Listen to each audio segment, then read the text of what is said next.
empirical grounds, and dark energy is a little more theoretical, but there is evidence for it.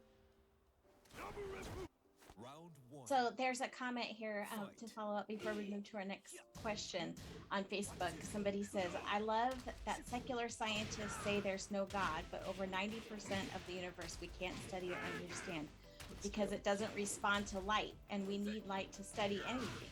God's mind is not limited by our minds. That's a good point. That's a good point. Okay, so another question, how would you respond to those who say that realist interpretations of quantum mechanics are ruled out by measurement experiments?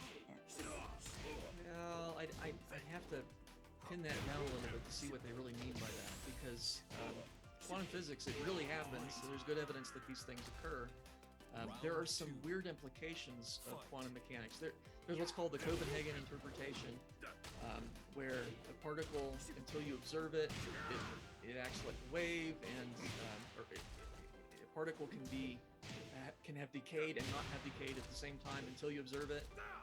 But I can reject that interpretation and still do the math of quantum mechanics. There's nothing inherently illogical or unrealism in terms of quantum mechanics itself. Some of the interpretations people put on top of it, like the Copenhagen interpretation, are a little bit, I think, absurd in the way that they're often stated, that they violate the law of non-contradiction.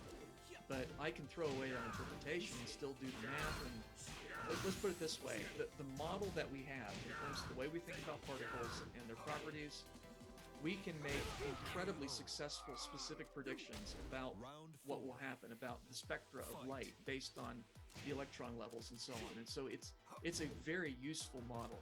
Is it perfect? Probably not. There's probably improvements to be made.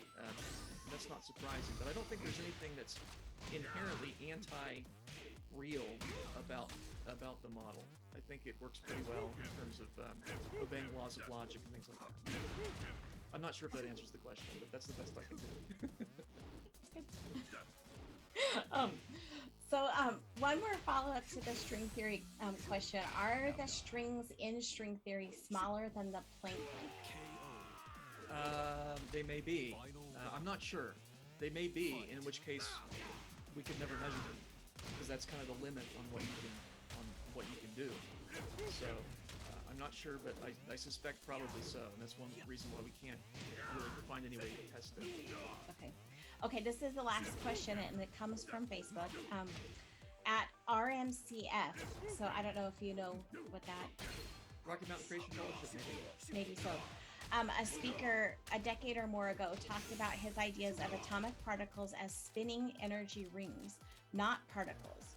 Any comments of what you understood that to be about? Any validity to it still, or application to this